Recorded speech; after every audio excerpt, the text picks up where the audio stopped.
Mapasigarbuho ng tibuok Misamis Oriental, hilabi na si Governor Bambi Imano nga ang Mindanaoan Pride nga si Miss Jessa J. Neri nga usa ka empleyado sa Kapitolyo Provincial ubos sa Provincial Capital Band nahimong kabahin sa top 16 finalists sa The Clash 2021 nga usa ka singing TV show sa GMA Network.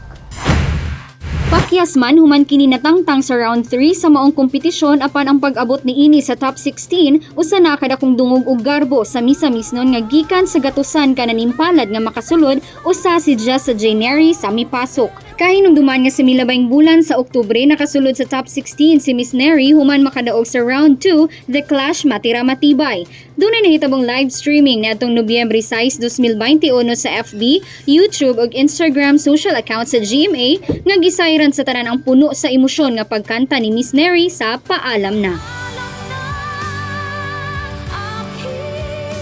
Taliwala nga dili na makapadayon sa maong kompetisyon, mapasalamatan si Miss Neri sa iyang kinatibuk-ang kasinatian og journey sa nasangpit nga singing competition. I just want to say thank you to our Heavenly Father for giving me this kind of talent, for this kind of opportunity that I have right now, and to everyone who supported me in my journey sa The Clash GMA from the very beginning till last. I hope I made you proud for making it to top 16 even though hindi na po tayo umabot sa next round. Dugang niini nga andam siya kanunay nga sa matag kompetisyon aduna gayud mo daog ug mapildi. I quote, "Ganiya naman po talaga kapag sumasali tayo sa isang kompetisyon. Some will win and some will lose. But I am so grateful and I'm proud of myself because I really did my best sa bawat round ng kompetisyon." Gipasalamatan ni ini ang iyang mga supporters nga nagsalig sa iyang talento ug madasigon sab sa pagpaabot nga dili dinhi matapos ang iyang journey. I quote, "Sa lahat po na naniniwala sa talento ko sa pagkanta, sa lahat ng positive comments niyo po sa akin, maraming salamat po.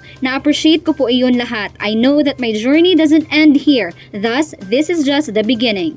Subling gipasalamatan sa dalaga ang hugot nga suporta kaniya gumikan ni Governor Bambi Imano ug Misamis Oriental Provincial Capital Band family pinanguluhan ni Mr. Glenn Camagnot ngadto sa iyang pamilya Neri ug Dizon, CDO bandmates, sa Jessa Sweeties OFC fan group, mga kagay-anon ug Misamis nun ug sa tibuok The Clash family. Gani nagsagol ang gibating kaguol ug kalipay sa ubang supporters ni ini nga dunay mga reaksyon ug komento human wala napili si Miss Neri nga magpabilin. Sama na lang sa One Heart Kapuso FB page sa social media post ni ini nga dunay caption, "Sayang siya, kahit natanggal siya, magaling siya." Sa kinatibuk-an mas gipili ni Miss Neri nga magbaton sa positibo nga pananaw, may tungod na sa pagkabot sa iyang mga tinguha sa kinabuhi hilabi na sa industriya sa pagkanta. Nahimo usab nga inspirasyon ni ini ug naumol sa insaktong iyang talento gumikan na sa suporta sa ginikanan, katrabaho, pamilya lakip na kasinatian nga dili diha magtapos ang tanan kay padayong gihapon sa pagbangon ug pagpasigarbo sa talento.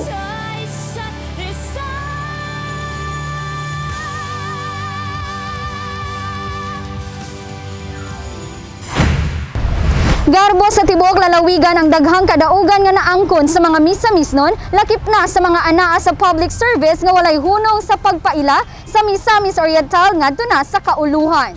Kauban si Mark Anthony pareha sa kamera, ako si Lambert Regian Amor Maygay, alang sa limpyog mataro nga panggobyerno, padayon Pilipino.